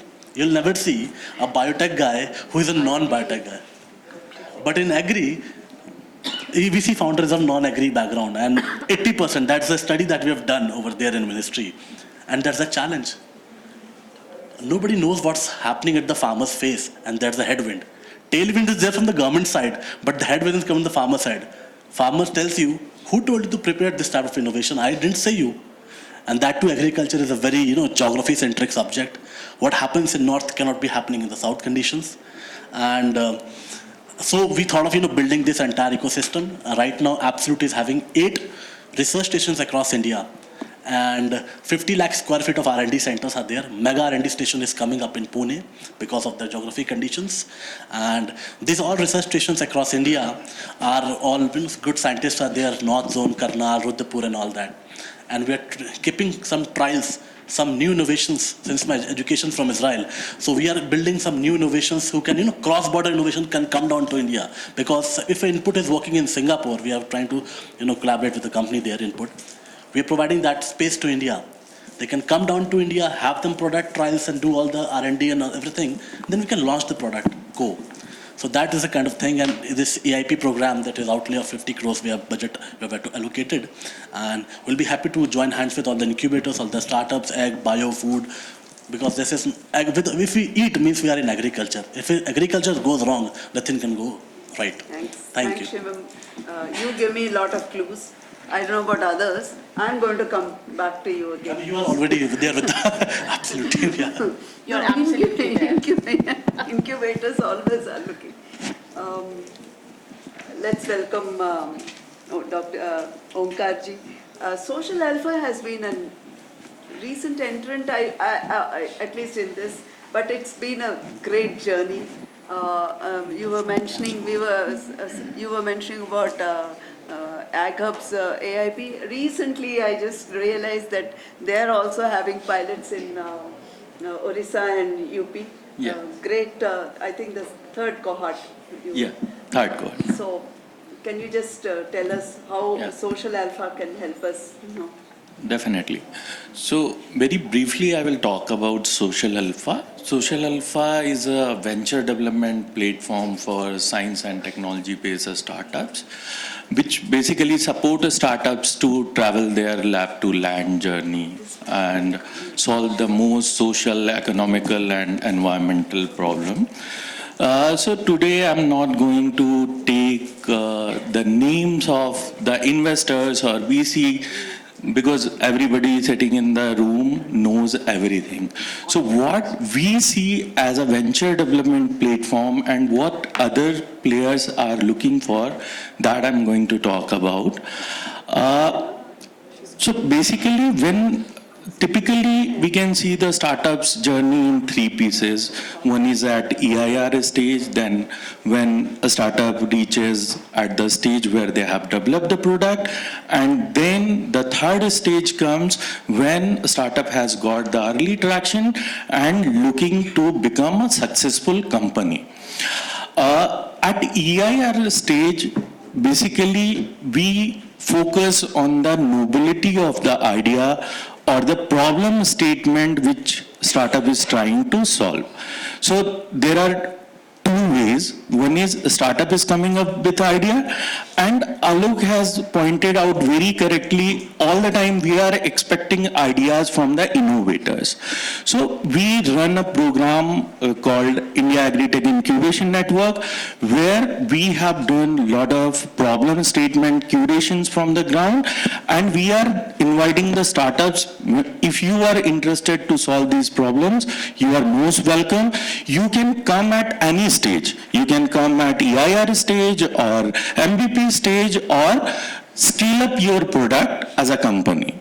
So that is the most important thing which we see in any startup. And at that stage, when a startup is at very nascent or EIR stage, the fund is not a big issue or challenge for the startup. There are a lot of government grants, there are a lot of challenges run by the incubators and accelerators. The startup can avail and get those very easily. But the most important thing for any new player in the ecosystem is proper mentoring, is the world-class lab facilities if they are developing any product. They need proper trial ground, they need proper APO connect, they need CSO connect. So that is the most critical thing which we are offering to all the startups who are at very nascent stage.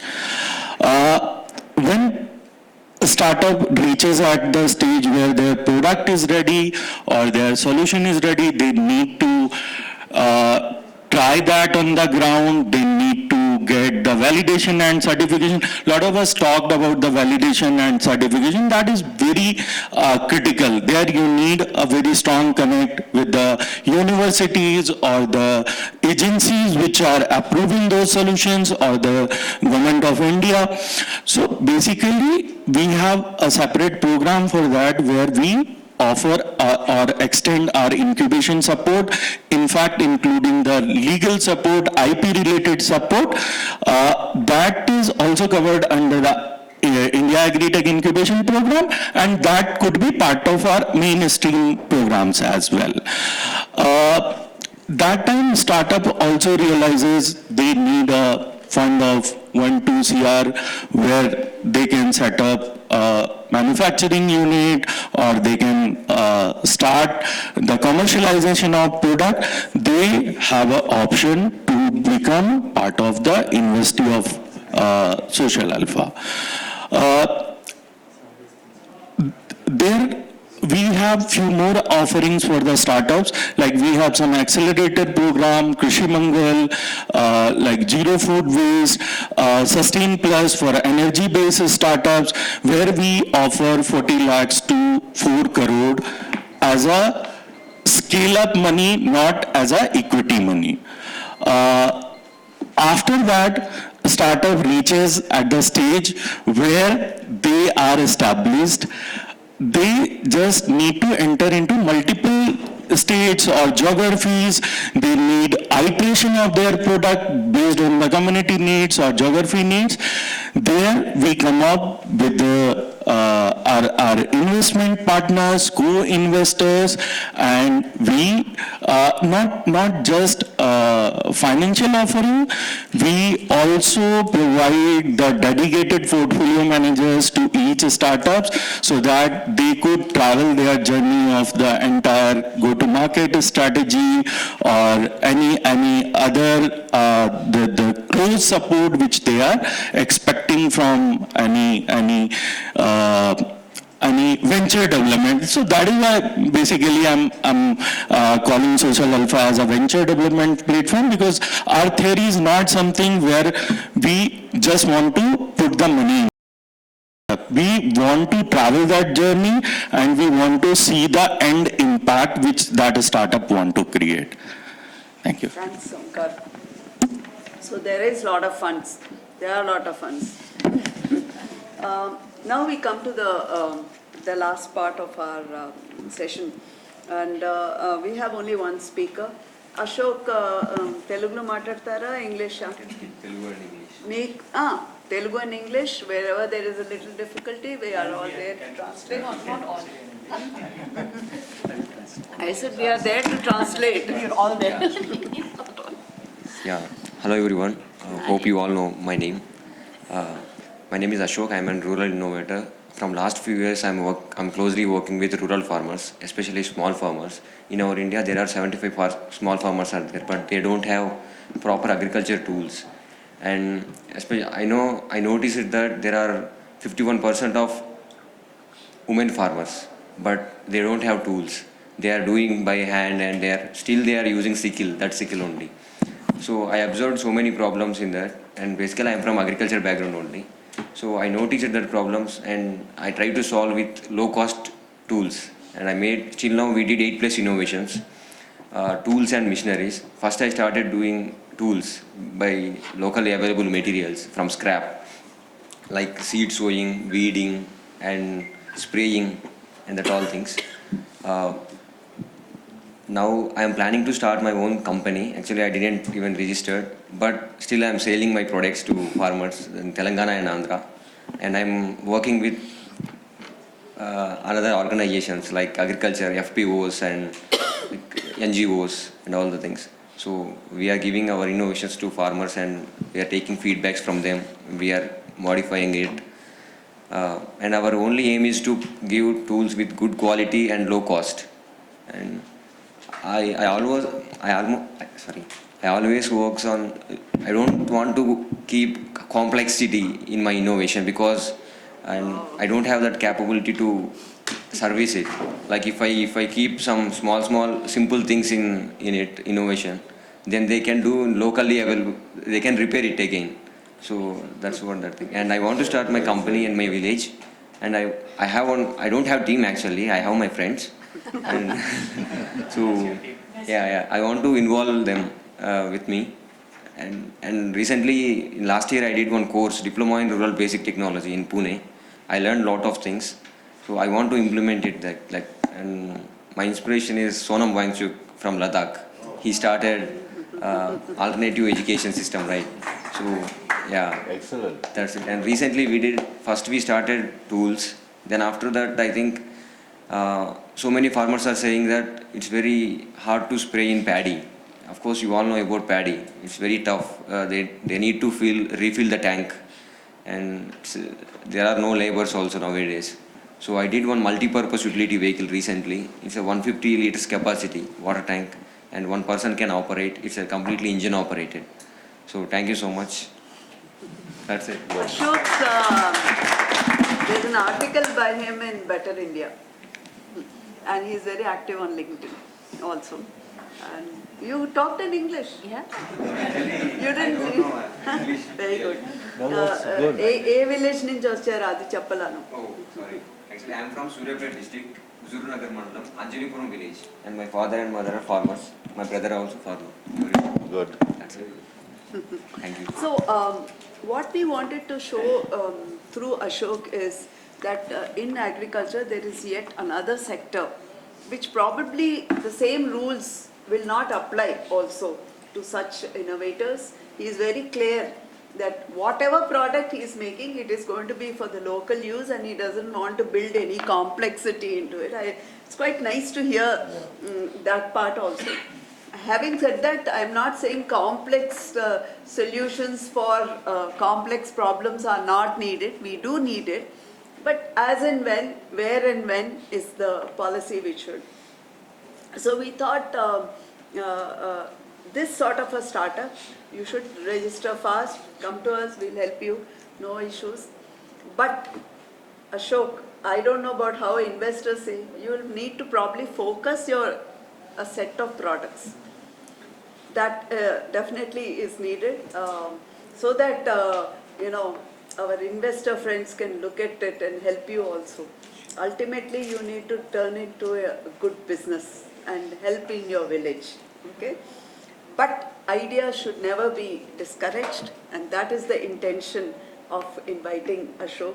We also had called one more person, Shiva, but probably he didn't make it. Bindu, if we continue next year, maybe next year we'll have more of grassroots innovators. Not to add or anything, but AgHub has recently announced the rural incubation policy, and we have started our rural incubating spokes at the 3 centers across the state, at this point state. And we are inviting incubators from those spokes. So rural incubating call is already, I think today is the last date, if I'm tomorrow.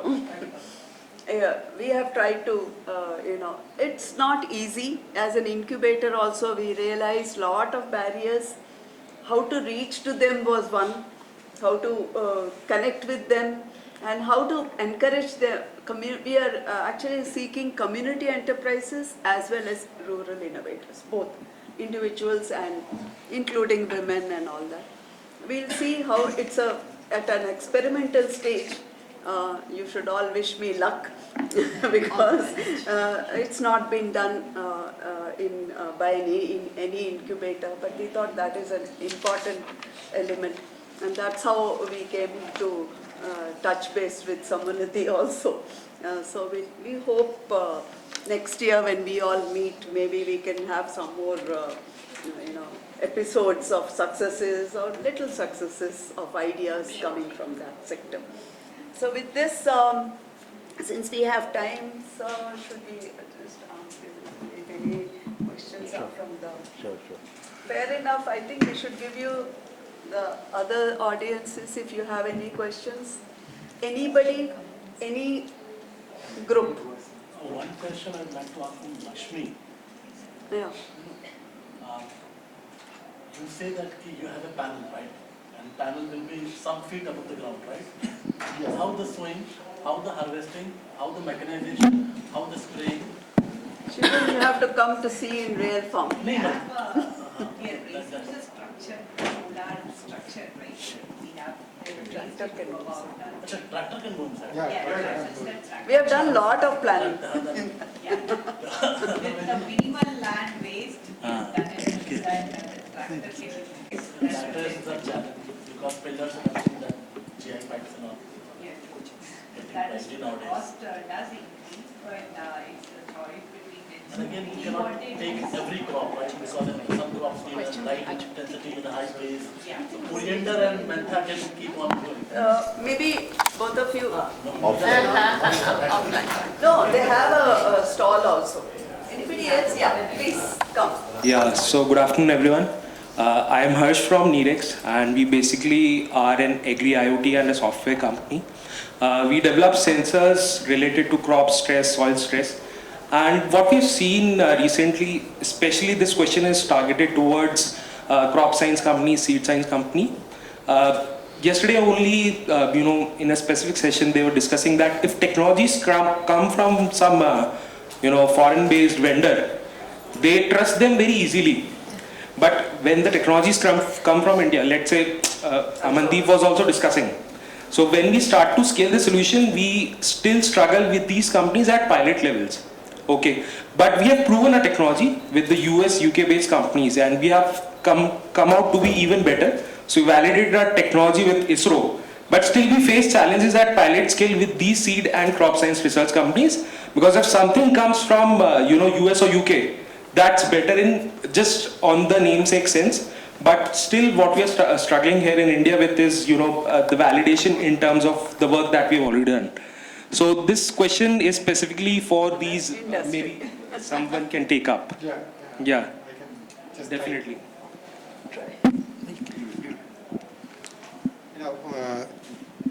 First of all, the big corporates, right, based out of Europe and US, right?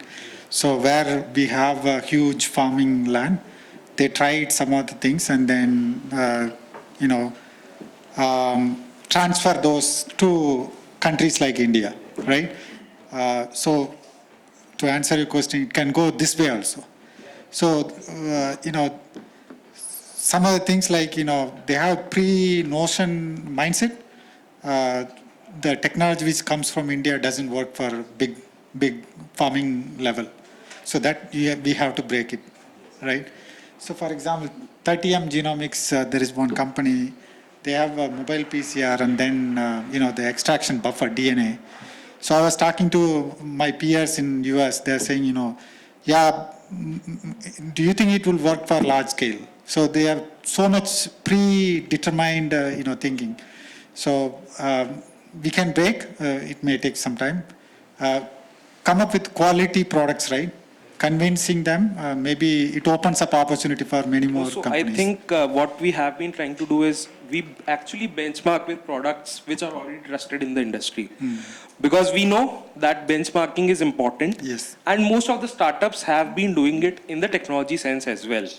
But to build that trust, I think partnerships is like platforms such as this is, what we have experienced is we are talking to a lot of people from the industry, and now, they're starting to realize that, partnerships and exporting technology from India could be the next, 4-5 years is what we are looking Absolutely, at. Yeah. Thank you so much. Can I say something here, please? It's a question of perception. It's a question of perception. And it's a question of behavior. So it'll take, now ask yourself, why? Why isn't he doing it? Why is he not using your product?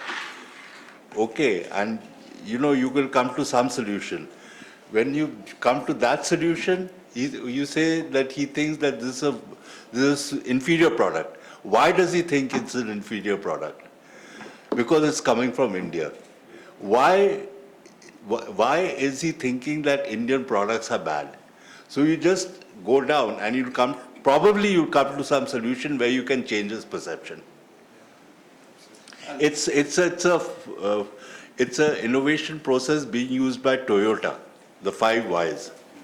Okay, so you can try that out. Maybe you will get a solution. Your sensors are made in India?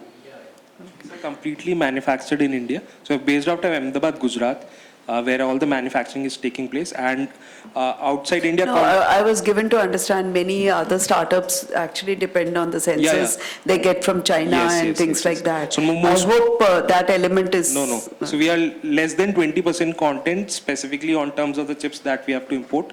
Less than that, everything is being manufactured in India and covered under most of the schemes, and we are listed on GEM as well. Okay. Yeah. Any other from this side? Just quickly reacting to his. తప్పకుండా అండి, ఒక్క నిమిషం ఈయన ఆయనకి answer ఇస్తారట, దాని తర్వాత. Yeah, I'll quickly react to your question. So basically, Harsh, right? Yeah.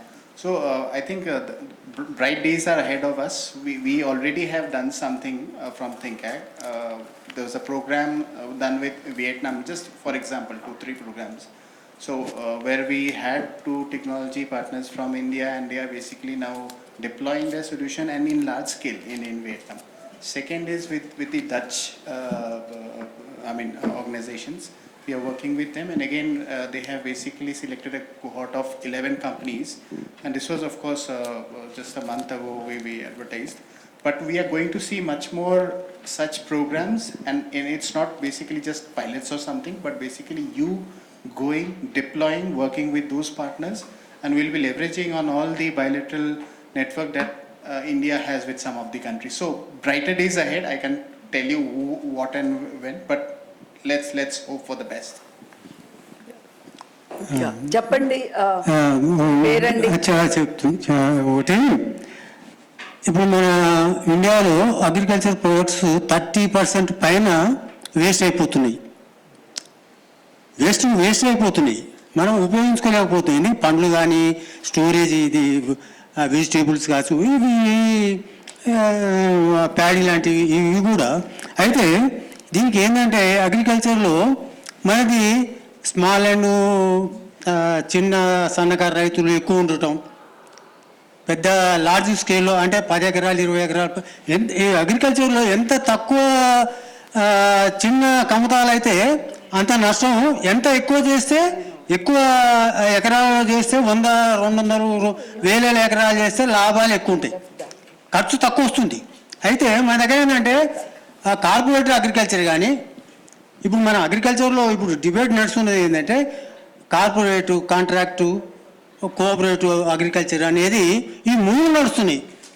కానీ ఈ 3కి వ్యతిరేకంగా అయితే ఒకటి దీంట్లో ఏంటంటే మనం ఇప్పుడు పెద్ద పెద్ద ఇండస్ట్రీస్ ఏ రంగానైనా ఇండస్ట్రీస్ డెవలప్ చేసినాయి.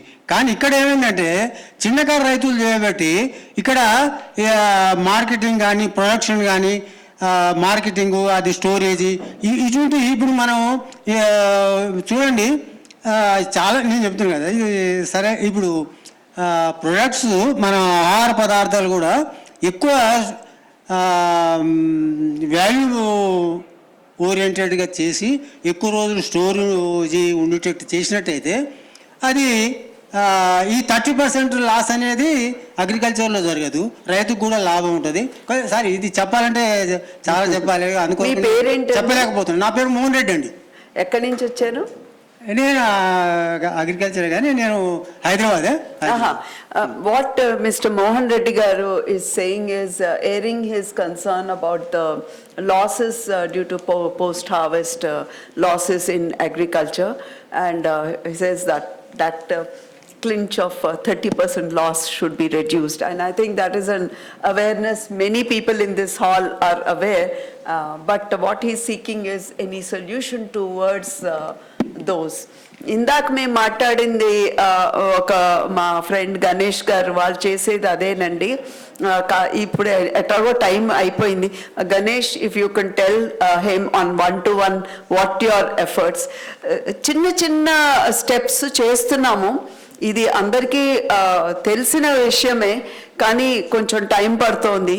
అండ్ మీరు ఇంకోటి అన్నది అగ్రికల్చర్ ఇండస్ట్రీ లాగా అవ్వాలని, ఈ ఎంటైర్ ఈ మీటింగ్ ఎయిమ్ కూడా అదే. అగ్రికల్చర్ ఒక వే ఆఫ్ లైఫ్ అంటాం, అంటే మామూలుగానే రోజు చేసే కన్నా నెక్స్ట్ లెవెల్కి తీసుకెళ్లేందుకే స్టార్టప్ ఇన్నోవేషన్ సిస్టము, స్టార్టప్స్ని ఎంకరేజ్ చేయడం జరుగుతోంది. సో కొంచెం ఓపిక పడితే మేబీ ఇంకా కొన్నేళ్లలో మీరు చెప్పిన ప్రశ్నకు కూడా సమాధానం వస్తుందని అనుకుంటున్నాను. Thank you Mohan Reddy garu. If anybody else is there. Yeah. Good afternoon, everyone. My name is Gopalakrishnan. I'm the head of startup initiative from Samanadi. So just to give a small answer to the millet. So, millet, there is a cookathon which has happened recently in IIT Chennai. And we have been working closely with Mitti Ka Rang, which is one of the organizations which is working throughout India, creating a lot of B2B, B2C connection, and definitely the startups should make use of that. That is one.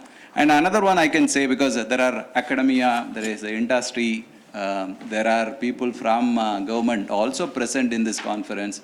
I feel there is a very clear need for the open innovation, because we have to come with many such opportunity and it has to be given to the startup. We have been working a lot with this one, and similarly for the startups, there is a scheme called G2S, Government to Startup, which is one of the initiatives which is happening in Tamil Nadu.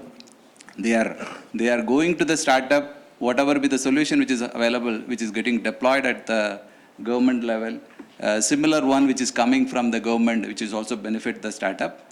And the last, since we are working with many startups, many incubators across the country, we know that there are some special thing which is happening with every incubator, whether because I was with Deshpande startups.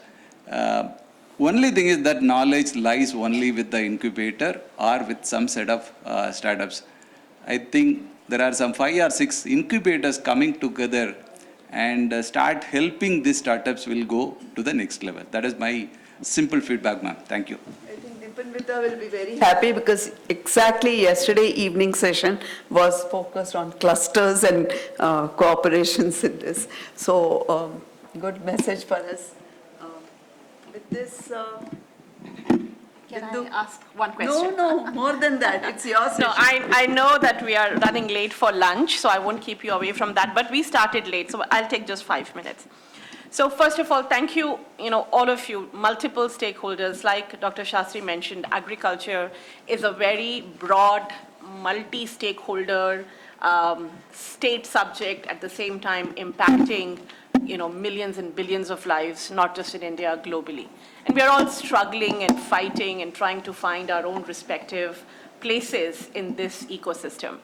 Today was a very, very tiny, small phytoplankton effort in trying to bring these different stakeholders, under one roof to try and understand if some dents can be made. Some assistance can be given to startups.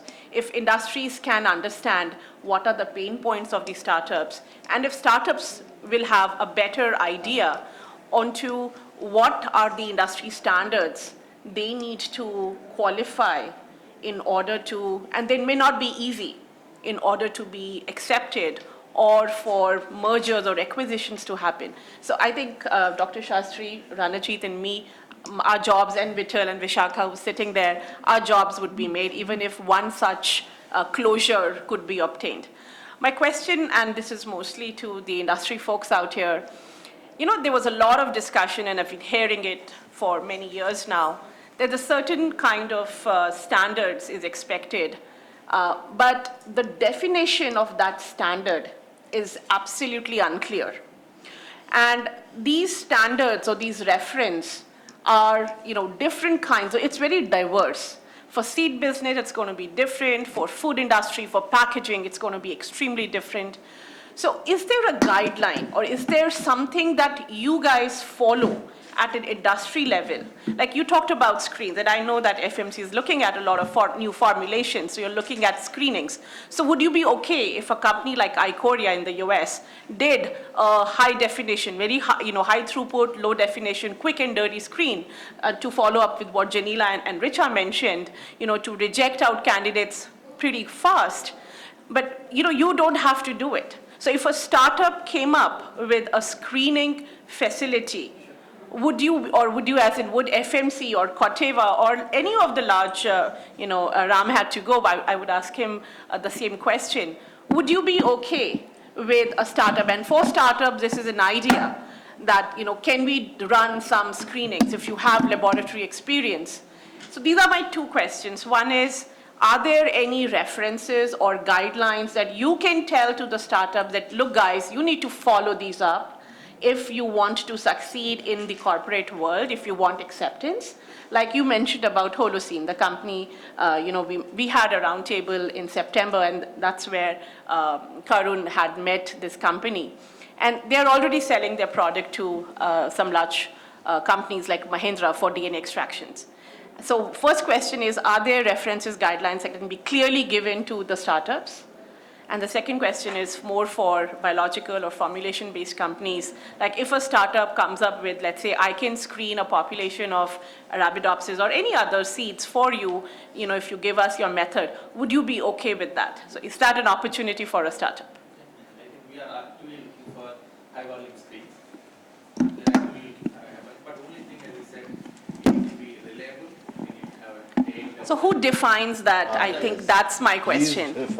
The data we are going to get has to be reproducible and reliable. So, right, that's the problem with it. So, if a same set of samples you screen today and from tomorrow, if there is a variation in it, that's not something which we're going to rely on, and because those initial set of data is the one that we take and take it forward to the next level. And if you are not confident of the quality of the data we are generating at the initial stage, so that's the reason why even though I make molecules at IKP, all the molecules we are shipping it to US for the screenings, because all our screens are centrally located, so that all the data what we generate has to be uniform and reproducible. So if we can, there are some set of weeds and pathogens that cannot be available in US, right? If FMC as a company wants to introduce its compounds in India, it has to be tested here.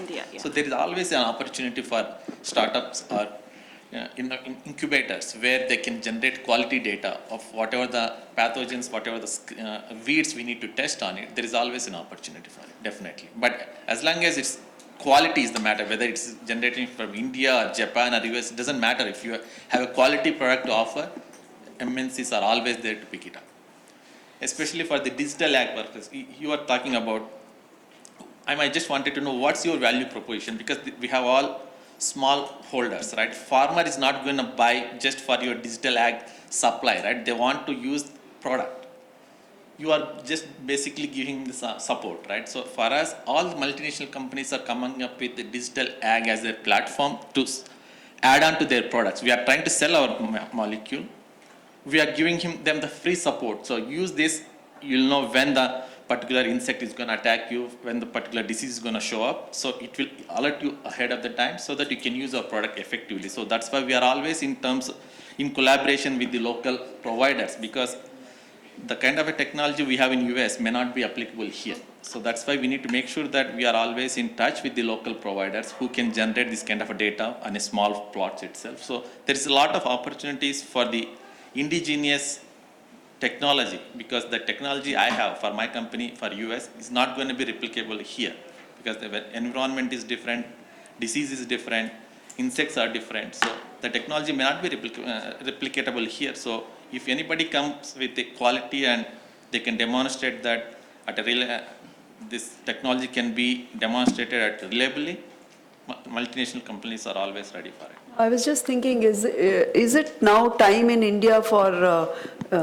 industry also to start thinking of looking at least in their mandated areas, certain investments where these small pilots can be done? Because everything costs money. Sure. And when investors like Social Alpha or anybody, even Absolute, think they're talking about pilots and investing and helping startups, there the gold standards are not there. They're just trying to create that platform for helping. Incubators are doing.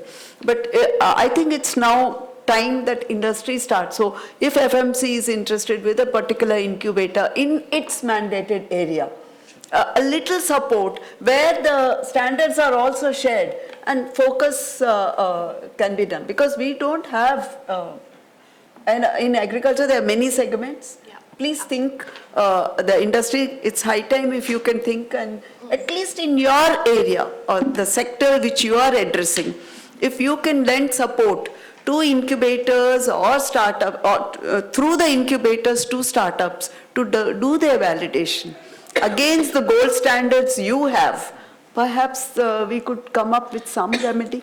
Absolutely. Please think over, and that's the food.